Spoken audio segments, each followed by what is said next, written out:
Hi,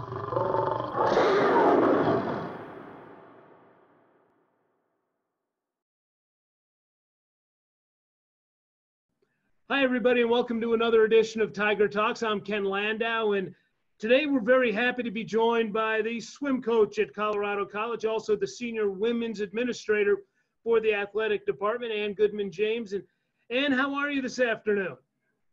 You know, I'm great. I'm grateful to have my health. I'm grateful to be working at a place like Colorado College that has really taken care of their staff and faculty through this, and just excited that we're getting students back on campus. Yeah, the students are coming back, and I guess that's one step toward getting back to some semblance of normalcy, isn't it? Yeah, and I kind of hesitate to use the word normal anymore. Certainly one thing we've talked about with our team all summer is, we are going to do our best to have a season. It's just going to be different. And, we have to realize that different doesn't mean bad. It just means different.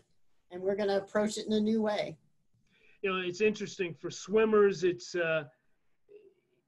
both an individual sport and a team sport at this level, at the collegiate level. So each of your athletes has to do his or her own thing. But at the same time, there's that team aspect at the collegiate level that is so important. In terms of team, how have you been able to keep the cohesiveness among your swimmers through these 5 months that have been a challenge for each and every one of us? Yeah, and we, like you say, we are an individual team sport, but we very much look at this as a team sport. It is team first for us. And, the thing that I think our recruits notice when they come in is what an incredibly close-knit team it really is. I had that experience when I was in college and have loved sharing that aspect of coaching all through the years. And I think it really helps everybody just get to that next level of performance, as well as just having a blast doing this crazy sport that we do. During these 5 months apart, of course, part of that we're normally apart in the summer. Mm-hmm. But, we've done our best to stay together on Zoom calls, both that the coaches have set up. We've done some activities together on our Zoom calls. Our captains have really taken to organizing our team into smaller groups and doing some things with them virtually, as well as a good way to welcome our incoming first-year students as well. And how have your athletes been able to, I guess, stay in shape, train? A lot of places, swimming pools have been closed down. So, when your kids are back home, they might not have the same facilities or opportunities to train that they normally would. So how has everybody been able to adjust in that sense? Well, I think, quite honestly, we're all over the place on that situation. In some states where our student athletes are, they've been able to swim with their local club teams for the last 6 or 8 weeks. In some places, the pools have not opened at all. And so, swimmers have taken to land sports, which is not normally our thing. We have a lot of people running, not a lot of people who love it, but a lot of people running. I think they've missed having access to a weight room more than anything, because a lot of gyms are closed, even in those areas where their pools are open. So, that's the one thing I think they're all really excited about, getting back on campus and being able to do that part of our training. And I imagine Scott Caulfield has been very helpful in terms of giving each of your athletes, a training regimen so that they can do as much as they possibly can, regardless of whether they've got a weight room to get into or not. Yeah, so Scott, along with Emily Anderson, have been great. They have this app the students use called Volt, and they are pushing practices onto Volt for them. And I think they have choices of ones that you can do in a weight room, ones that you can do if you only have body weight, a good variety of that. And so I know a lot of our students, especially the returning ones, have been really active in that way. And we're just kind of an active group anyway. A lot of them, are out hiking and climbing and those kinds of things, kayaking, whatever they can do to just keep moving. And I suppose in some ways, maybe getting away from the pool for a little bit might be a good thing for some of your athletes as well, because swimmers are in the pool constantly, seemingly. And to get away from that and maybe, do more hiking and maybe do some more dry land training might not be the worst thing in the world for some of your kids.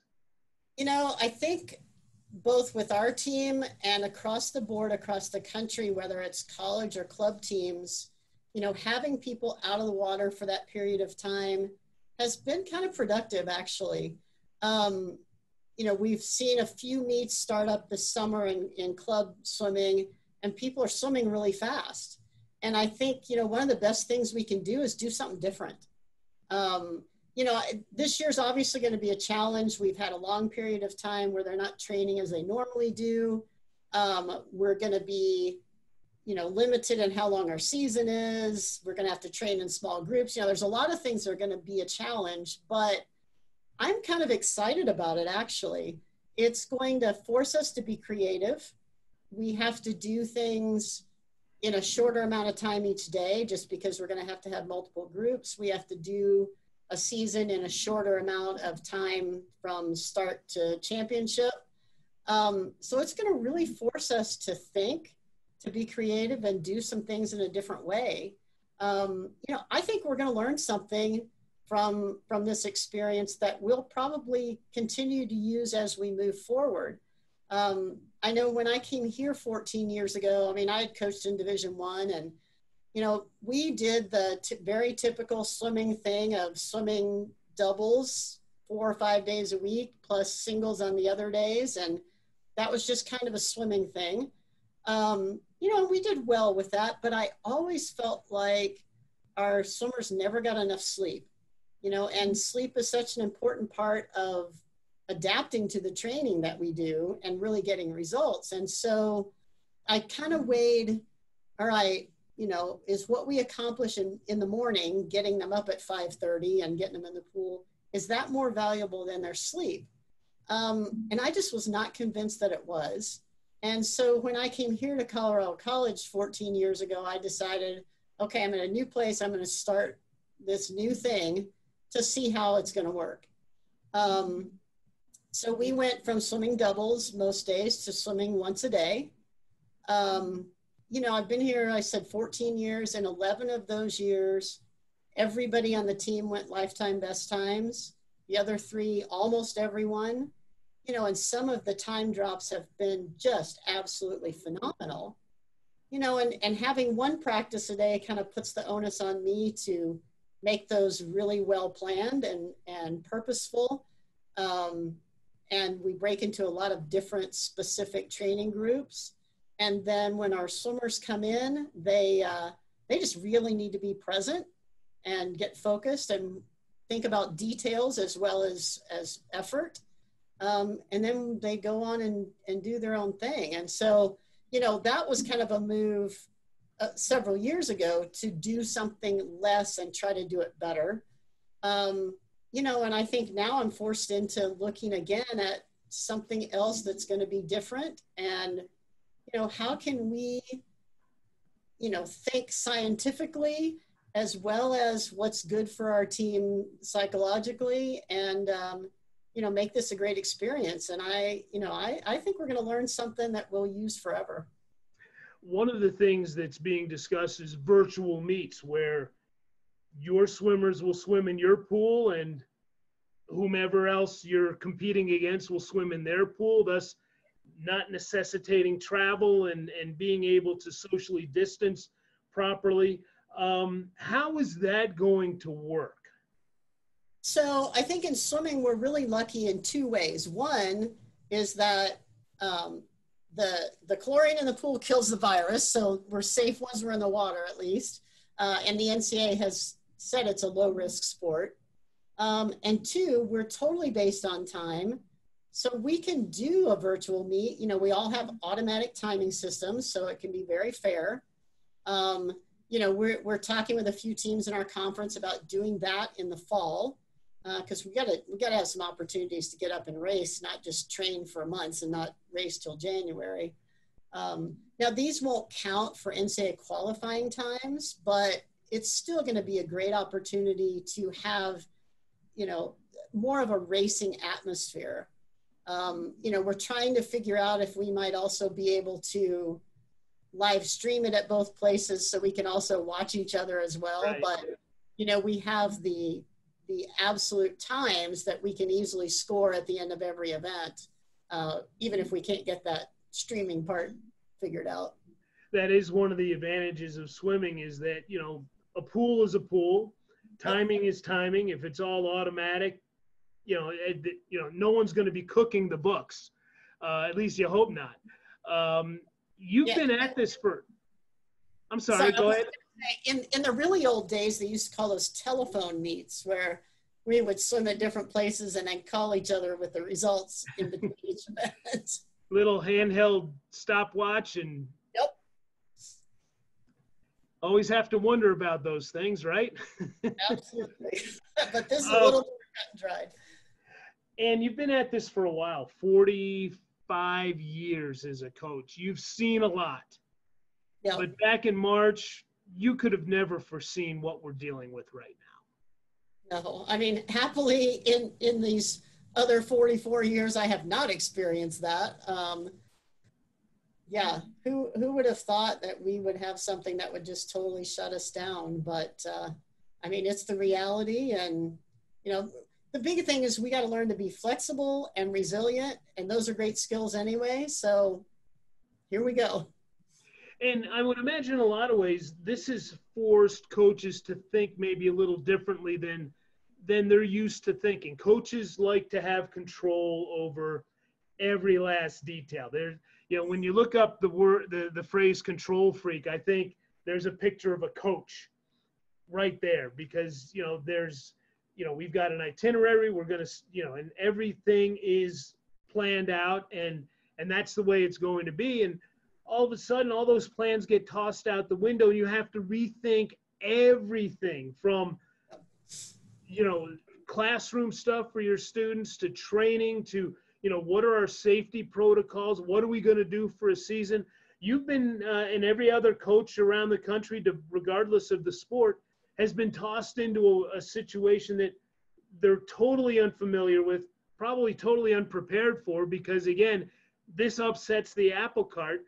But I would think that there are a lot of positives to come out of this, because you have to think in different ways and look for different solutions to problems, or not problems, but at least issues. Right. And like I said before, I think us being forced to be creative and different is going to really help us and open some exciting doors. I think for years we have, preached to our teams that you've got to focus on the things you can control and let go of the things you can't control. And then all of a sudden, we as coaches, we're not in control of anything, and we're all freaking out, So we're learning it well. And, I think I'm happier that I'm doing it now with more experience and background than if I was, in my first few years of coaching and trying to figure out how to deal with this. But, if nothing else, it's teaching us to be flexible, to be nimble, to be okay with the unknown, because there's so much of that out there anyway. So again, it's skills we're going to all carry forward. And, we as coaches now have to demonstrate to only control what you can. And yeah, we're being challenged for sure. And Ann, I would imagine the fact that, the coaches at CC have been getting on regular calls with each other, just to kind of talk things out, hey, what's going on? How you doing? How are you handling this? How do, and learning from each other, probably more so than any time during your coaching career. Yeah, we've had an opportunity, just because we've had more time freed up, that we could all get together. And, we meet on Zoom every Monday, and we've been doing that since, I don't know, maybe April, March, maybe, I don't know, a long time. You know, and some days, you know, it's a discussion of an article that we've read together, or we read a book together. Um, you know, sharing what kinds of things you're doing with your teams, and we're all kind of sharing that information to come up with better ways to keep our student athletes engaged. Recently, it's been more on getting updates on what's happening on campus and how we're going to move forward. But it's been great, and there's some, you know, really bright coaches in our department, and we're so fortunate to have been able to kind of stop and share with each other, you know, just a lot of great ideas. And I think the discussion kind of in July was, hey, we should keep doing this once we're all back on campus together, hopefully in person instead of on Zoom. But, you know, I think it's something that will continue on for sure. Is there anything that you've learned from the other coaches at CC during this time that that you think you can use in your coaching regimen, if you will? You know, I think the biggest thing is really getting ideas of, you know, what other groups are doing on social media, you know, what teams are doing to have activities with their teams virtually. You know, and some of those things have been great. We had awesome discussion of a book called Inside Out Coaching. You know, there's just little bits and things that I think have affected the way we look at coaching every day. It's hard to really pick out one thing.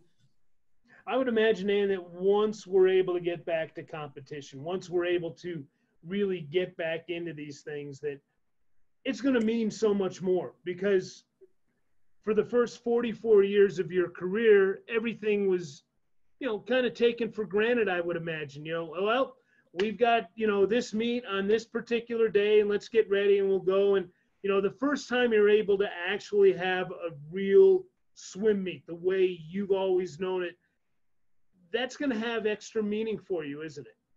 Oh, it definitely will. And, you know, I think the excitement of the team coming back, you know, and some of them take a break from, you know, their rigorous swimming training in the summers, but all they can think about is being able to get back in the pool together. So there's, you know, the excitement about that, and just the excitement of being together when we, you know, can finally do that as well. You know, I don't think anything this year will be taken for granted. Everything will be special, you know, and whether it's the challenge or the thrill of, you know, what we're able to accomplish at the end, I think all of it's going to be special and really special memories. You know, especially for our seniors, I hope we can make it all the way through, and give them that championship to remember in their last year. But whatever it's going to be, we'll just do our best with it. And I would imagine one of the messages that you have to constantly tell your athletes, and it's a message for all of us, not just your athletes, is we're nowhere close to being through this situation. And we have to continue to do the things that we know scientifically to help reduce the spread of COVID. Masks, you know, social distancing. I mean, washing hands all the time. I mean, it's easy when you're jumping in the pool, the chlorine takes care of that, but we can't let our guard down. Otherwise, we're going to take steps backward instead of steps forward. Right. You know, and we're being very meticulous about how we're going to run our practices. You know, travel, who knows how that's going to go, but running our practices, I feel like we've got a great plan. We're only going to put 2 people per lane. They will start at opposite ends of the pool. We will make sure that those 2 people are very similar in their speed so that they're not overlapping. We are having some plexiglass dividers built that will go at the ends of the pool between each lane, because when our swimmers stop between repeats, you know, that's where they're breathing the hardest and probably spreading the most. And these plexiglass things will stick out about 3 feet from each end of the pool between every lane to block that as well. You know, we're going to have to run 3 practices instead of 1 to get everybody in with those numbers. But, you know, I feel like we've got a good way to do that for sure. You know, but it all hinges, I think, like we were talking before we started, it hinges on, you know, the students following protocols and doing what they need to do away from the pool. Right. We can't watch them 24/7. There's personal responsibility is a huge part of this. And hopefully, the students at Colorado College and the greater community will continue to do the right thing so that we don't have to slam the brakes on again. I mean, I've been really pleased with our first years coming in, and, you know, as they've gotten their negative test, we've had some outside small meetings with them at a distance, of course. And, you know, they have really been, I guess, very compliant with the protocols. And, you know, they're mentioning concerns if they see other people in their dorms that aren't following things. And, you know, they're very much aware of the importance of how we can make this work. You know, I'm really proud of the way that they're approaching it. And, you know, certainly hope as we get our other classes back that they will do the same. No question about that. Well, Ann, I want to thank you so much for joining us here today on Tiger Talks, and fingers crossed you'll have a small group pool party on the 31st when you're able to get back in the pool, and hopefully you'll be able to get your season kicked off after the first of the year, some virtual meets between now and then. And as always, we just want everybody to be safe and healthy, and we'll get ourselves back to where we want to be here before we know it. Yep, that is our plan, and, you know, we're looking forward to making the best run at this we can. Well, Ann Goodman James, thank you so much for being our guest here on Tiger Talks. I'm Ken Landau. Thanks everybody for joining us, and we'll see you again next time. Stay safe, everyone.